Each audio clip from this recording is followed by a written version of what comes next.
अच्छा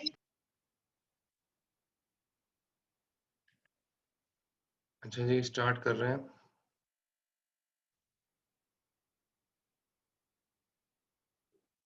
मैं Facebook group पे भी आपके जो है ना वो अपलोड कर देता हूँ डेट, ताकि याद रहे सबको। 29 Sunday.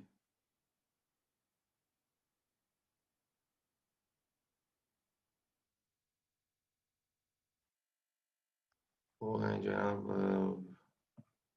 Project evaluation.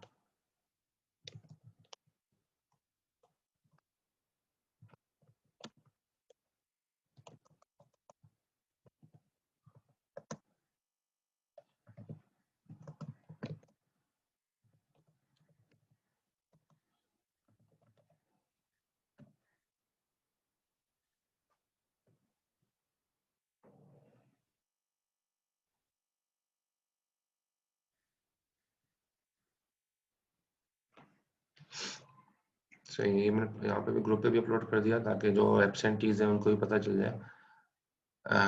Attendance Waleed कह रहे हैं। ठीक है, मैं अटेंडेंस लगा देता हूँ वलीद। अच्छा, अब जिसकी अटेंडेंस हो, हमारी क्लास स्टार्ट हो रही है। अब बीच में कोई नहीं कहे, हम आखिर में देखेंगे। वलीद की अटेंडेंस बात कर दी। तकी रजा कह रहे हैं कनेक्टिविटी का इशू है। तकी रजा को भी अटेंडेंस लगा दी। बस अब जो है ना कोई नहीं कहे, अब आखिर में देखेंगे क्लास।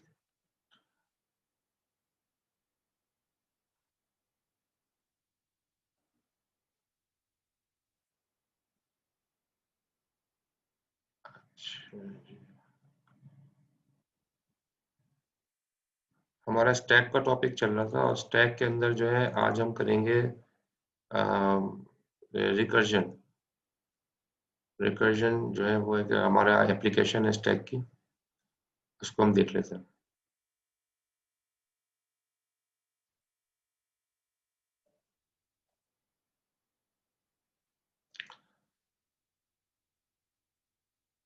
देखें, हमने इससे पहले स्टैक की एप्लीकेशंस पढ़ ली थी। उसमें जो है हमने infix to postfix conversion, infix expression से पोस्ट फिक्स एक्सप्रेशन कन्वर्जन करके देखा था स्टैक के अंदर।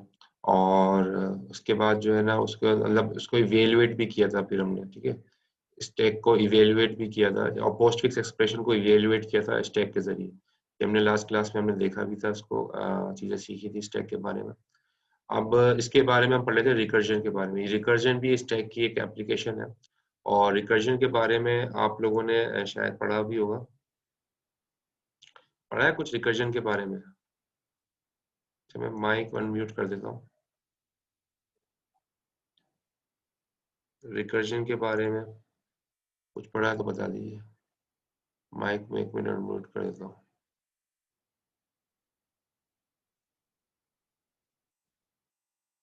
जी, अनम्यूट कर दिया माइक। सर रिकर्जन वो होता है ना कि एक फंक्शन बने और फंक्शन को दूसरे फंक्शन में कॉल करवाया जाए। एक फंक्शन को दूसरे फंक्शन में कॉल करें। अच्छा, ये आपके रिकर्जन का मतलब सर होता है कि एक फंक्शन क्रिएट किया जाए और उस फंक्शन को अपने फंक्शन में कॉल किया जाए। मतलब एक मेथड बनाया जाए, उस मेथड को अपने मेथड में कॉल कर लिया जाए वापस। यानी कि एक फंक्शन अपने आप को ही वापसी कॉल करे, ये कह रहे हैं? वापसी कॉल कर रहा है। हाँ, ये सही बताया अनस ने कि एक फंक्शन अपने आप को ही जो है ना कॉल करे वापस, तो वो जो है एक्चुअली आपका रिकर्जन कहलाता है। एक फंक्शन बार बार अपने आप को कॉल कर रहा है। एक होता है लूप। लूप और उसमें फर्क है ना। लूप लूप होता है एक चीज, लूप लूप और इसमें रिकर्जन में फर्क है। लूप का तो आपको पता ही है। लूप लूप में भी एक चीज रिपीट होती रहती है बार बार, जैसे फॉर का लूप, वाइल का लूप, ये आप लोगों ने पढ़ा है। ये फॉर का लूप है, वाइल का लूप है। अब ये सारे लूप, ये भी लूप मौजूद है, लेकिन ये जाहिर है ये जो वाइल का लूप, फॉर का लूप, ये भी बार बार चीज करता है, लेकिन इसमें कोई फंक्शन कॉलिंग नहीं है। हर कोई अपने आप को बार बार मतलब फंक्शन कॉलिंग नहीं है। ठीक है, रिकर्जन के अंदर कॉन्सेप्ट ये होता है कि कोई लूप ना हो। विदाउट लूप जो है ना, विदाउट लूप जो है कोई प्रोसेस हम रिपीट कर रहे हैं और वो फंक्शन अपने आप को ही मतलब इसके अंदर ऐसा होता है कि पुरानी वैल्यूज को काम में लाके नई वैल्यूज कैलकुलेट की जाती है। तो इस तरह के कॉन्सेप्ट को हम रिकर्जन कहते हैं। ठीक है, तो ये क्या कहलाता है? लूप, जिसके अंदर लूपिंग होती है। ये तो रिकर्जन हो गया, जिसके अंदर अपने आप को ही फंक्शन कॉल कर रहा है। ये क्या कहलाता है? जिसमें लूपिंग होती है, इसको हम कहते हैं आइट्रेशन। ठीक है, ये आइट्रेशन आइट्रेशन है। आइट्रेशन का मतलब क्या है कि रिपीटेशन हो रही है एक टास्क की बार बार with the help of some loop. ठीक है, जैसे तो लूप के जरिए से अगर रिपीटेशन हो रही है तो वो आइट्रेशन कहलाती है। और फंक्शन अपने आप को ही वैल्यूज पास करे, पुरानी वैल्यूज को इस्तेमाल में लाके नई वैल्यूज कैलकुलेट की जाए, तो उसको हम कहते हैं रिकर्जन। ठीक, डिफरेंस समझ में आ गया आइट्रेशन का और रिकर्जन का। जैसे हम आगे भी इसको भी पढ़ेंगे और डिटेल में देख लेंगे। Yes sir.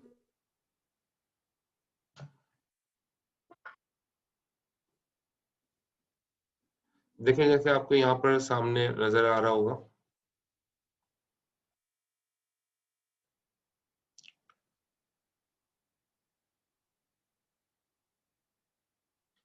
तो अब रिकर्जन के अंदर जो ना, रिकर्जन की कुछ रिक्वायरमेंट्स है, यहाँ पर लिखा हुआ था रिक्वायरमेंट्स ऑफ रिकर्जन। रिकर्जन की कुछ रिक्वायरमेंट्स है। एक रिक्वायरमेंट है इनिशियल कंडीशन। ठीक है, यानी कि रिकर्जन के अंदर कोई शुरुआत में कोई कंडीशन बताई जाती है कि भाई क्योंकि एक कंडीशन जरूरी है जिसके अंदर बताया जाए कि भाई यहाँ से जो है रिकर्जन जो है वो यहाँ ये इनिशियल कंडीशन है, इसको इसकी बिहाफ के ऊपर रिकर्जन हो रही है। ठीक है, तो एक इनिशियल कंडीशन होना लाजमी है। दूसरा क्या है? रिकर्जन रिलेशन होना चाहिए।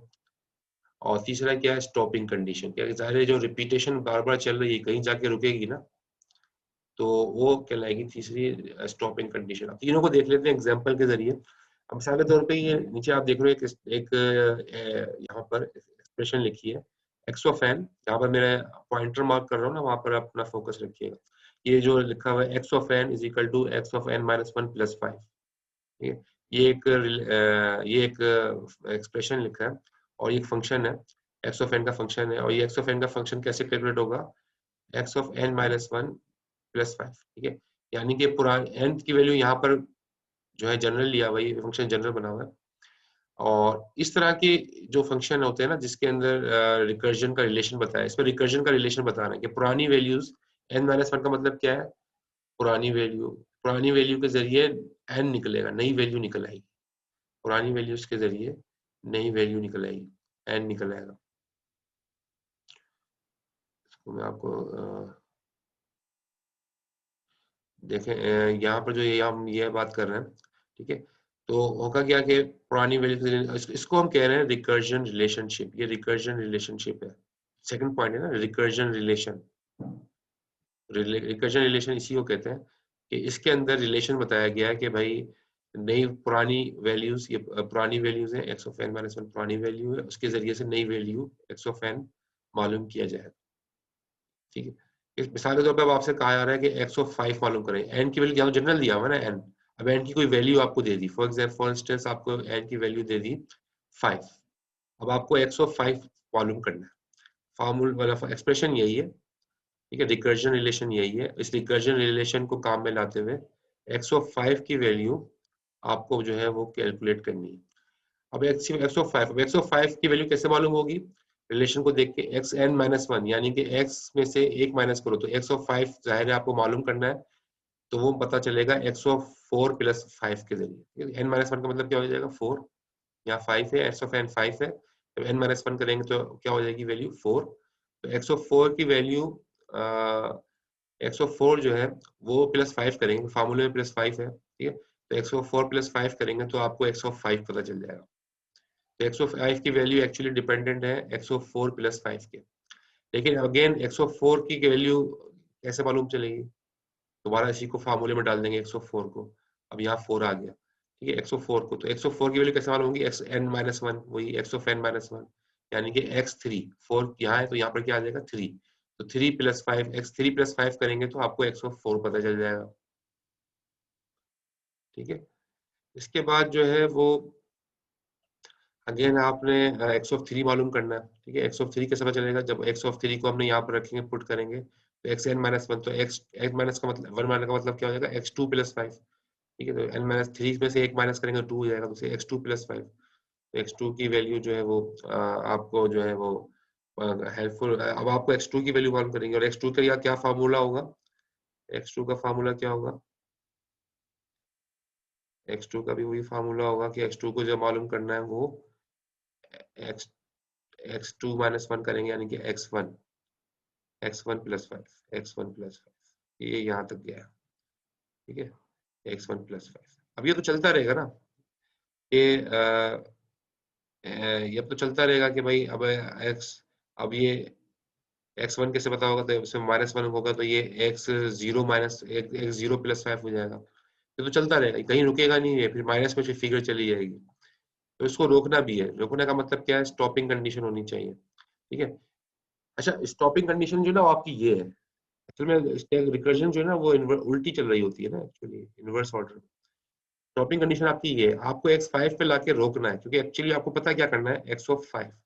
तो x of 5 is your stopping condition. जो आपको मालूम करना होता है वो आपकी स्टॉपिंग कंडीशन है। और आप कहाँ तक बैक करके जा रहे होते हो, क्योंकि ज़्यादा डिपेंडेंसी है, x5 x4 के डिपेंडेंट है, x4 x3 के डिपेंडेंट है, x3 x2 के डिपेंडेंट है। तो ये डिपेंडेंसी चल रही है, x2 x1 के डिपेंडेंट है। अब हम और नीचे नहीं जा रहे, क्योंकि x1 की वैल्यू गिवन है, x1 की वैल्यू, x ऑफ 1 की वैल्यू आपको गिवन है, वो क्या है 3, ठीक है। x1 की वैल्यू आपको गिवन है, वो है 3, ये आपको बता दी गई, ये चीज आपको बता दी गई।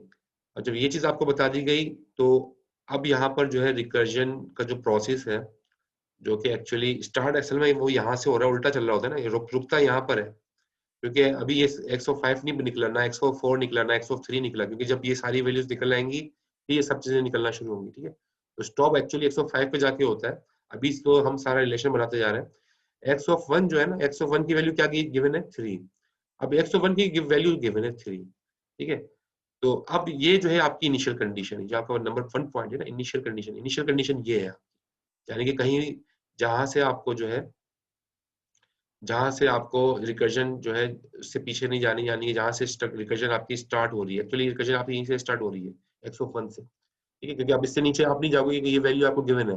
तो ये वैल्यू आपको गिवन है, वो वैल्यू क्या है 3, और प्लस 5 अपनी जगह पर ही है। तो 3 + 5 कितना हो जाएगा आंसर, 8 हो जाएगा। तो x2 की वैल्यू निकल आई 8, x2 की वैल्यू हमारे मालूम हो गई हमें 8।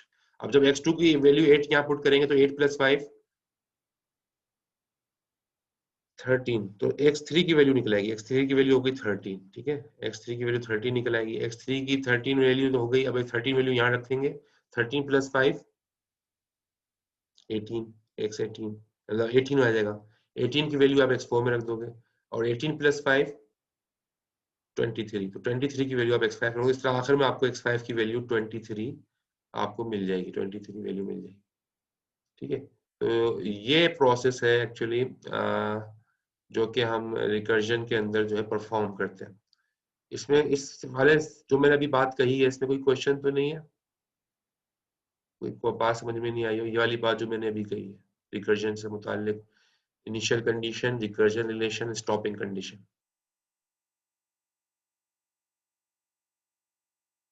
क्लियर है?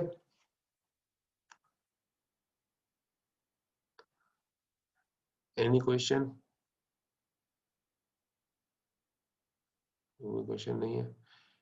तो ये चीजें आपको यहाँ पर देखने को मिलेंगी। अच्छा, अब हमें तो ये कंसर्न है, हम इससे कंसर्न है, तो रिकर्जन इस तरह से भी हो सकता है। बाद लोग समझते हैं रिकर्जन के अंदर सिर्फ एक ही पैरामीटर होता है, xn-1, एक ही जगह रिकर्जन हो रही है। रिकर्जन दो जगह भी हो सकती है, जैसे आप ये देखो, ये वाली आप एग्जांपल देखो, इसमें क्या बताया जा रहा है,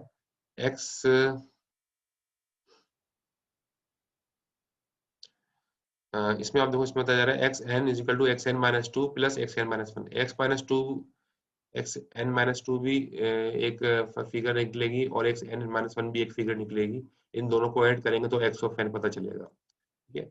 अब इसके अंदर जो है ना, रिकर्जन 2 मरतबा रिपीट हो रहा है, यहाँ पर हो रहा है, यहाँ पर हो रहा है, अलग अलग एक्सप्रेशन है। एक x-2 है, एक xn-1 है, ठीक है। तो 2 मरतबा जो है अलग अलग रिकर्जन जो है वो, उनका एडिशन जो है, उनका एडिशन करेंगे तो आपको x ऑफ n पता चलेगा। जैसे फॉर एग्जाम्पल xn की वैल्यू अगर हमने 5 रख दी, xn की वैल्यू अगर हमने 5 रख दी, तो यहाँ 5 - 2 क्या हो जाएगा 3, और यहाँ 5 माइनस 1 क्या हो जाएगा 4। तो वही है, फिर x3 मालूम करेंगे, x3 रखेंगे, n की जगह x3 आ जाएगा, तो 3 माइनस 2 1 हो जाएगा, 4 माइनस 1 तो 3 हो जाएगा। ये चलता रहेगा, ठीक है। यहाँ पर भी कोई कंडीशन बताई जाएगी आपको। तो ये वही चीज है, लेकिन इस तरह से भी जो है वो होता है कि एक से ज्यादा जो है वो रिकर्शन, एक से ज्यादा रिकर्जन जो है वो आपको दी जा सकती है। अच्छा, अब हम बात ये कर रहे थे कि अच्छा ये जो है ना, ये जो फॉर्मेट कहलाता है, ये मैथमेटिकल फॉर्मेट है रिकर्जन का। ये एल्गोरिथम का फॉर्मेट भी होता है, वो आगे देखेंगे। लेकिन एक ही बात होती है, चाहे आपको मैथमेटिकल फॉर्मेट में दे दी जाए वैल्यूज या आपको एल्गोरिथम की फॉर्मेट में दे दी जाए, और रिकर्जन जो है उसमें कोई फर्क नहीं पड़ता। वो भी आपको दिखाएंगे एल्गोरिथम में कैसे लिखेंगे। लेकिन इससे पहले हम ये देख लें कि जाहिर है ये स्टैक की एप्लीकेशन में हम रिकर्जन पढ़ रहे हैं, स्टैक की एप्लीकेशन के अंदर, ठीक है। तो जाहिर है इसमें स्टैक यूज हो रहा है, रिकर्जन में जो है आपके स्टैक यूज हो रहा है। यहाँ पर एक स्टैक बनाते हैं हम। अब स्टैक कैसे यूज हो रहा है, वही दोबारा इसी एग्जाम्पल को देख लेते हैं। ये वाली जो एग्जाम्पल है इसको हम दोबारा देख लेते हैं। xn is equal to xn minus 1 plus 5। तो अब इसमें आप ये देखो, सबसे पहले हमें क्या मालूम करना है, x ऑफ 5। अब x5 जब तक नहीं मालूम होगा जब तक कि x4 ना निकला है, ठीक है, क्योंकि रिलेशन ये बता रहा है xn माइनस 1 प्लस 5।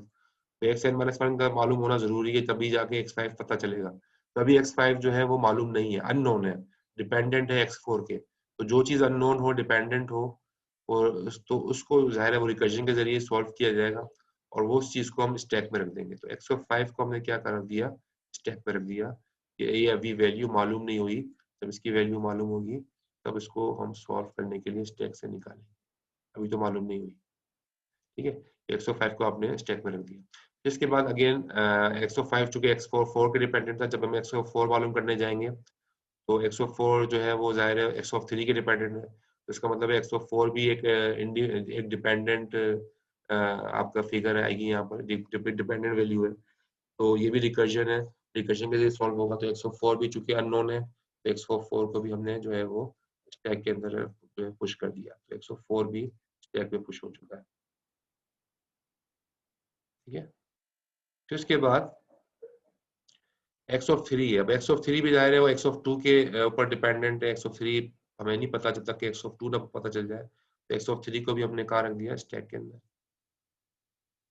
और फिर x ऑफ 2 की बारी आ गई। x ऑफ 2 डिपेंडेंट है x ऑफ 1 के, तो x ऑफ 2 भी नहीं पता। तो x ऑफ 2 भी चूंकि डिपेंडेंट है, तो उसको भी हमने जो है x ऑफ 2 को हमने कहाँ रख दिया, स्टैक में रख दिया। ये सारी रिकर्जन्स को हम स्टैक में रखते जा रहे हैं क्योंकि ये अननोन है। और इसके आखिर में हम x ऑफ 1 देख रहे हैं, लेकिन x ऑफ 1 को हमने रखा तो, लेकिन x ऑफ 1 की वैल्यू गिवन है। तो ये इसकी वैल्यू आपको बताई हुई है कि यहाँ x ऑफ 1 की वैल्यू क्या है, 3। 3 वैल्यू गिवन है। तो आप इसकी वैल्यू पुट करेंगे, x ऑफ 1 की वैल्यू पुट करेंगे, मतलब x ऑफ 1 को आप निकाल लेंगे स्टैक से, और x ऑफ 1 की वैल्यू जो कि आपको गिवन है 3, तो 3 यहाँ पर आ गया, ठीक है। और 3 प्लस 5 करेंगे, क्योंकि रिलेशन में आपको क्या लिखा हुआ है, 3 प्लस n माइनस 1 प्लस 5 का है ना रिलेशन, ये है ना n माइनस 1 प्लस 5। तो n माइनस 1 प्लस 5 का मतलब क्या हो गया कि अगर x1 n की n माइनस n x1 की वैल्यू अगर 3 है, तो 3 प्लस x1 प्लस 5 क्या हो जाएगा, 3 प्लस 5, ठीक है। x1 प्लस 5 का मतलब होगा 3 प्लस 5। 3 प्लस 5 कितना हो गया, 8। ये 8 फिगर आपके सामने आ गई, ठीक है। तो यहाँ पर आपने 8 कर लिया। 8 किसको असाइन हो रहा है, एक्चुअली 8 असाइन हो रहा है x2 को, क्योंकि x1 की वैल्यू कैलकुलेट होने के बाद कहाँ पुट कर दी जाएगी, x2 में। तो एक्चुअली x2 को 8 एलोकेट हो रहा है x2 को।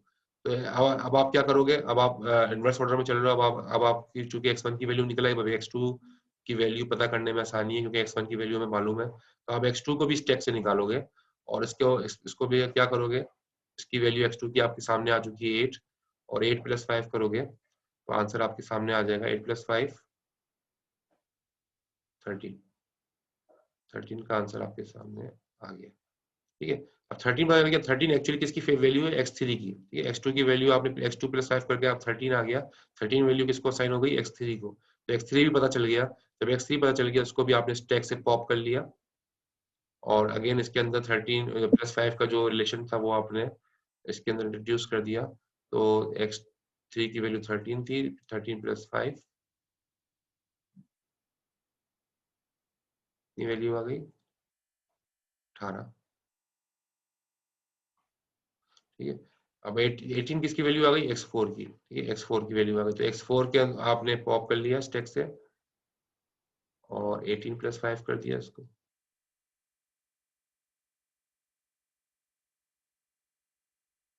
18 23 23 आ गया।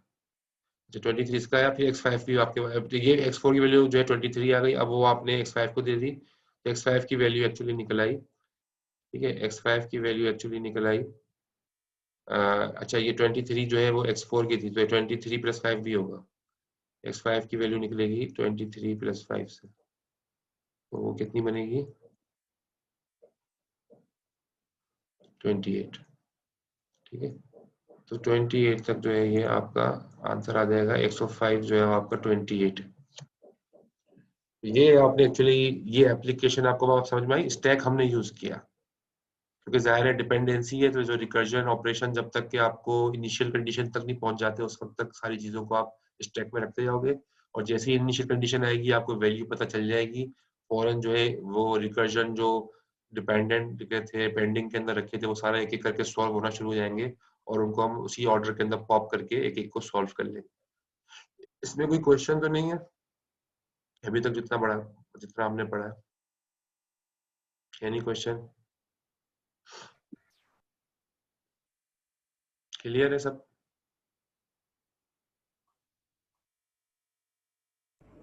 यस सर क्लियर है। अच्छा ये आप लोगों ने लैब किया है कुछ, इसमें लैब लैब के अंदर कोई काम किया है? इसका इसकी आपकी लैब्स हुई हैं, लैब्स हैं आपकी ना इसकी? सर एक क्वेश्चन है जी सर, अभी जैसे हम आंसर क्वेश्चन अभी जो कर रहे थे x1 वाला, तो सर इसमें तो x1 की जो है x ऑफ 1 उसकी वैल्यू तो 3 गिवन है। ये रही, आपको गिवन है ना, ये आपको दे दी जाएगी। तो सर वो तो फिर x1 x ऑफ 1 तो 3 था, तो x ऑफ 2 8 होना चाहिए ना सर, जी जो आपने 101 3 था, तो x ऑफ 2 8 होना चाहिए, तो आपने x ऑफ 1 8 किया हुआ। 101 जो है मैंने, अच्छा हाँ ये नहीं, 101 की वैल्यू निकाल के ये जो वैल्यू निकली है ना, ये 102 की निकली है, ये 102 की वैल्यू निकली है, ये 103 की वैल्यू निकली है, ये 104 की निकली है, 105, ये नहीं होगा, ये नहीं होगा, 105 से निकला है ना, ये नहीं होगा, 23 तक जा रहा है, 105 की वैल्यू निकली है आखिरी, यानी कि 101 की वैल्यू पुट करी, निकाला, पुट करी और +5 किया तो 8 आ गया, समझे? 101 की वैल्यू नहीं निकल रही, ये 101 की वैल्यू पुट करके ये जो वैल्यू निकली ये 102 की वैल्यू, 8 जो है वो 102 की वैल्यू है, जो आप यूं लिख सकते हो 102 = 101 + 5, ठीक है, इस तरह से चलेगा, और ये आखिरी वाला नहीं होगा क्योंकि ज़ाहिर है ये 105 जो 23 तक जा रहा है, ये जो निकली 105 की 23 तक जा रहा है, 23 तक ही है, सही। अच्छा और कोई क्वेश्चन?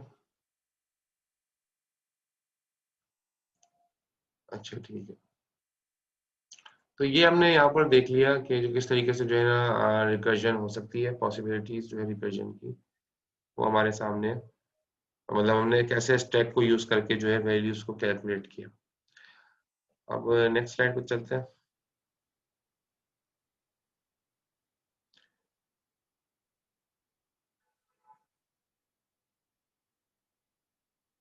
अच्छा ये सारा पेन से लिखा मिटाना पड़ेगा।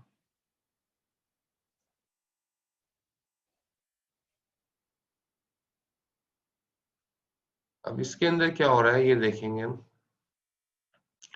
एक आपको एक्सप्रेशन यहाँ पर गिवन है, ठीक है, ये वही चीज है जो एक्सप्रेशन दिया हुआ था, सिर्फ फर्क क्या है कि इसको जो है ना एल्गोरिदम की फॉर्म में लिखा हुआ है, पहले पिछले एग्जांपल के अंदर हमने देखा था वो मैथमेटिकल फॉर्मेट में था, और यहाँ पर जो है ना वो एल्गोरिदम की फॉर्मेट के ऊपर जो है ना ये गिवन है, ठीक है, तो इसको हम देख लेते हैं।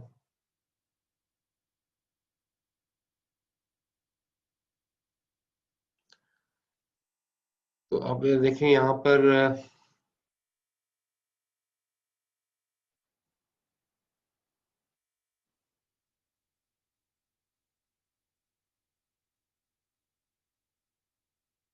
रेड से आ रहा है, कोई और कलर ले लेता है। ठीक है, तो रिकर्जन वही है, वही जो भी अभी थोड़ी देर पहले हमने किया है, x of n is equal to x of n minus 1 plus 5। ठीक है, और वही इनिशियल कंडीशन आपको दी हुई है x1 इज इक्वल टू 3। वही एग्जांपल है। अब ये जो है ना, ये तो मैथमेटिकल नोटेशन है जिस तरह हमने लिखा, लेकिन अगर आपसे कहा जाए इसको एल्गोरिथम की फॉर्मेट में लिखे, इसी रिकर्जन रिलेशन को आप एल्गोरिथम की फॉर्मेट में लिखे, उसका तरीका ये है। वो नीचे यानी कि आपने एक फंक्शन बनाया, x ऑफ n का फंक्शन है ये, तो आपने x ऑफ n का फंक्शन बनाया, ठीक है, और फिर ब्रैकेट स्टार्ट। अब ये कहाँ तक चलेगा, रिकर्जन चलेगा कहाँ तक, n की वैल्यू जब तक ग्रेटर देन है 1 के, if n is greater than 1, क्योंकि 1 पे आके आपने रोकना है। ठीक है, तो if n is greater than 1, अगर n की वैल्यू जो है 1 से बड़ी है तो क्या होगा, x of xn minus 1 plus 5। तो आप क्या करेंगे, ये चीज चलती रहेगी, xn माइनस 1 प्लस 5 चलता रहेगा। कब तक चलता रहेगा, जब तक के 1 ना आ जाए। ठीक है, 1 पे आके रोकना है, तो बस ये काम करना है। ठीक है, तो होगा क्या कि आप ये फिर xn माइनस 1 प्लस 5 करके जो वैल्यू बनेगी वो पहले फॉर एग्जाम्पल अगर आपको 104 पता करना है, 104 पता करना है, तो n की वैल्यू 4 हो जाएगी। ठीक है, n की वैल्यू 4 हो जाएगी, तो 104 आपको पता करना है, लेकिन 104 कैसे पता चलेगा, जब आपने इसकी वैल्यू 4 दे दी, n की वैल्यू जब आपने 4 दे दी, तो जाहिर है 4 की वैल्यू 1 से बड़ी है ना, तो ये कंडीशन जो है यहाँ पर फॉल्स हो रही, तो ये चलेगा, रिकर्जन चलेगी, और xn माइनस 1 प्लस 5 होगा।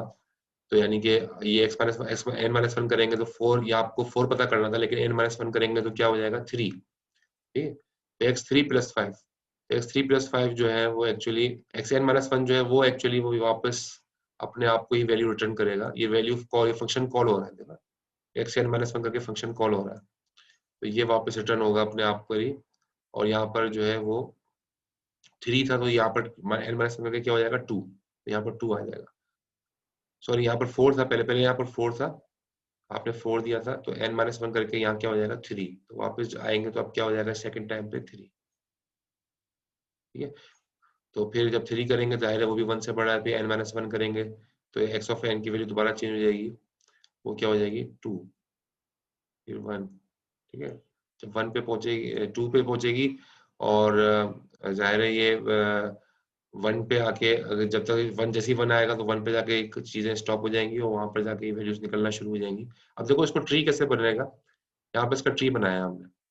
कोई भी आपको एल्गोरिथम या कोई भी कोड दे दिया जाए ना, उसकी आपको, उससे अगर आपसे पूछा जाए कि भाई रिकर्जन का आउटपुट क्या आएगा, तो उसको आप बगैर ट्रेसिंग के बताना तकरीबन मुश्किल होता है, कि बगैर ट्रेसिंग के आप बता नहीं सकते। तो आपको ट्रेसिंग कैसे करोगे, पहले आप ट्री बनाओगे, इस कोड का आप ट्री बनाओगे, जो आपने यहाँ पर ट्री बना हुआ है, पहले आपको पता क्या करना है, 104 पता करना है, जो हमने एग्जाम्पल में लिखा था कि आपको 104 पता करना है। तो 104 पता, लेकिन 104 कैसे निकलेगा, 103 प्लस 5 के, क्योंकि n माइनस 1 को प्लस 5 ही हमारा चल रहा है, तो n माइनस 1 प्लस 5 का मतलब क्या हुआ, 104 कैसे पता चलेगा, इसकी हम 3 नोट्स हो जाएंगी, x3 और x3 प्लस और 5। ठीक है, x3 प्लस 5, तो ये इसकी 3 जो है चिल्ड्रन हो गए 104 के, डिपेंडेंट है इसकी, जब तक x3 नहीं निकलेगा वो प्लस 5 उसमें होगा नहीं, जब तक तो है x4 आप निकाल नहीं सकोगे। अब x3 की अगर हम बात करें तो x3 अगेन डिपेंडेंट किसके है, x2 के, x2 प्लस 5 के, तो x2 प्लस 5 नीचे लिखा है, ठीक है, ये x3 के डिपेंडेंट है। तो x3 के डिपेंडेंट है, x2 प्लस 5 हमने कर लिया, xn माइनस 1 प्लस 5 यानी कि x2 प्लस 5, और x2 किसके डिपेंडेंट है, वो जाहिर है x1 के डिपेंडेंट होगा, x1 प्लस 5 के। ठीक है, और x1 की वैल्यू आपको गिवन है, x1 की वैल्यू आपको गिवन है यहाँ ऊपर। तो अब आप देखो, अगर हम इसकी ट्रेसिंग करें, ठीक है, ट्रेसिंग हम कहाँ से स्टार्ट करेंगे, टॉप से स्टार्ट करेंगे, ट्रेसिंग हम टॉप से स्टार्ट करेंगे, और कैसे करते हैं ट्रेसिंग वो भी आपको यहाँ पे सीख जाएंगे। आपने यहाँ पे स्टैक बना लिया, स्टैक कैसे मेंटेन करेंगे, पहले हम स्टार्ट यहाँ से कर रहे हैं x4 से, x4 हमारे पास सबसे पहले आया, ठीक है, हम टॉप टू डाउन चल रहे हैं, top to down, left to right, tracing हम करने जा रहे हैं ट्री की। पहले तो हमने काम क्या किया, इस एक्सप्रेशन का हमने ट्री बना लिया, रिकर्जन ट्री, इसको कहेंगे रिकर्जन ट्री बन गया। ठीक है, अब इसकी हम ट्रेसिंग कर रहे हैं, रिकर्जन ट्री की हम ट्रेसिंग कर रहे हैं। अब रिकर्जन ट्री की ट्रेसिंग कैसे होगी, पहले x4 की वैल्यू आपको पता करनी होगी, x4 मतलब पहले हमें x4 की वैल्यू मालूम करनी है, लेकिन जाहिर है वो डिपेंडेंट है x3 के, तो हमने x4 को स्टैक में रख दिया, जैसे मैंने पहले भी दिखाया था। फिर इसके बाद आप करते हुए नीचे आए, आपको टकरा गया x3, x3 टकरा गया, और x3 की वैल्यू जाहिर है x2 के डिपेंडेंट, तो x3 आपको टकरा गया, x3 की वैल्यू हमें नहीं पता, उसको भी हमने स्टेप पर रख दिया। फिर इसके बाद हम नीचे आए और फिर हमें x2 टकरा गया, ये x2 की वैल्यू x1 के डिपेंडेंट है, तो उसको भी हमने स्टेप में रख दिया। और फाइनली हम जब नीचे आए तो वो x1, ठीक है, हम x1 टकराया तो x1 को भी हमने स्टेप में रख दिया।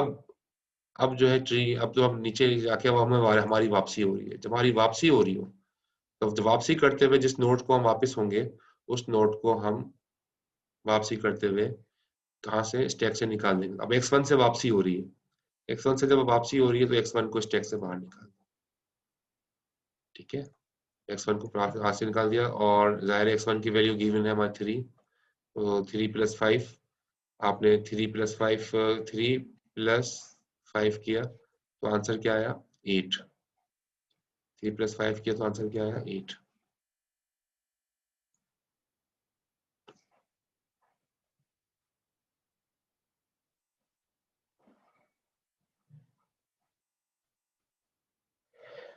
थ्री प्लस 5 करके आंसर 8 आया। फिर उसके बाद आप ऊपर गए, वापसी हो रही है, अब x2 से वापसी हो रही है, ठीक है, x2 पहली मरतबा तो यहाँ था, अब ये दूसरी मरतबा x2 टकरा रहे हैं वापसी के बाद।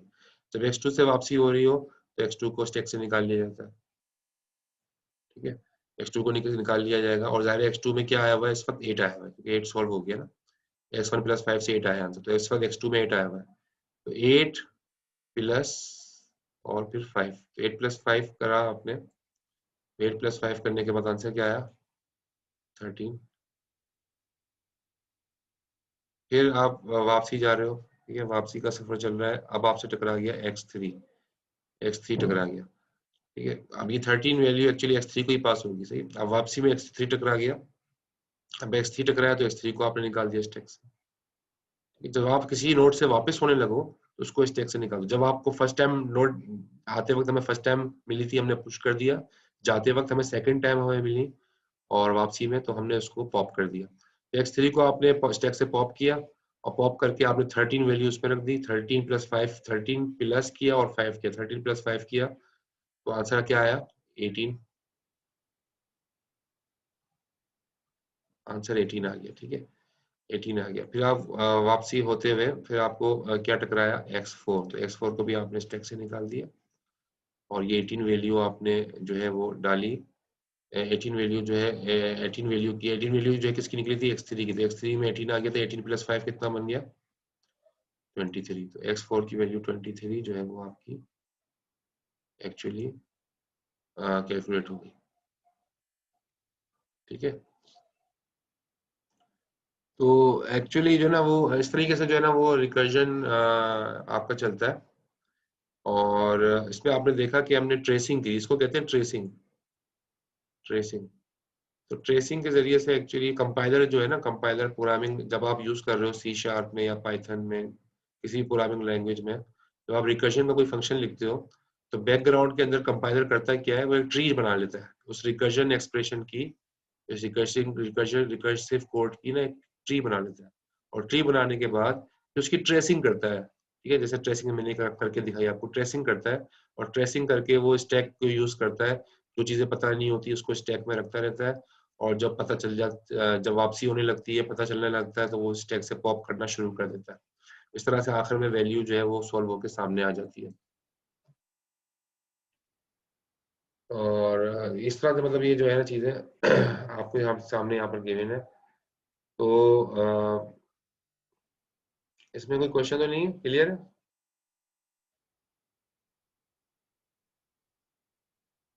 Any question? सही है। तो ये ना रिकर्जन का एक प्रोसेस था जो आपको यहाँ पर दिखाया गया, ठीक है। और इसी तरीके से मतलब हमने सारी काम जो है हमने इसी तरीके से जो है ना अंजाम देने रिकर्जन के अंदर। अगर अगली स्लाइड पे आप देखो, यहाँ पर वही चीज हुई है जो करके दिखाई थी मैंने आपको अभी, 3, 8, 13, 23 जो बना, वो सारा स्टैक से वैल्यूज वो निकल के आई। तो ये वही चीज जो मैंने यहाँ करके दिखाई आपको, वही है, अब दोबारा आई है। तो बहरहाल ये चीज हमने कर ली। तो अब अगला चलते हैं, लेकिन अभी टाइम मेरे पास 3 मिनट के करीब आने वाला है, बस अब 4 मिनट तो ये कि इसको डिस्कनेक्ट करके करते हैं ताकि हमारा जो सिलसिला टूटे नहीं, फौरन टूट जाएगा वरना बीच में। तो उसको हम डिस्कनेक्ट करके दोबारा कनेक्ट करते हैं।